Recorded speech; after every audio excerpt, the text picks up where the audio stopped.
আন্দোলনে নামতে বাধ্য হব। উল্লেখ্য, মুখ্যমন্ত্রী মমতা বন্দ্যোপাধ্যায় একটি নির্বাচনী জনসভায় বলেন, উন্নয়নে অনেকটাই এগিয়ে বাংলা, উন্নয়নে কেউ পারবে না বাংলাকে, পৃথিবীর সেরা হচ্ছে বাংলা। আমার রামায়ণ, মহাভারত, কুরআন, বাইবেল শেষ হয়ে যাবে, আমার কাহিনী ফুরাবে না, ৬৭টা স্কিম আমরা চালাই।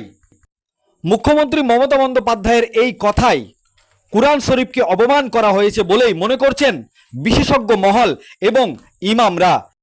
তাই সমস্ত ইমামরা সাংবাদিকদের সামনে প্রেসমিট করে মুখ্যমন্ত্রী মমতা বন্দ্যোপাধ্যায়ের এই কথার নিন্দা জানালেন আর বললেন, আগামীতে যদি ক্ষমা না চায় তাহলে আমরা বৃহত্তর আন্দোলনে নামতে বাধ্য হব।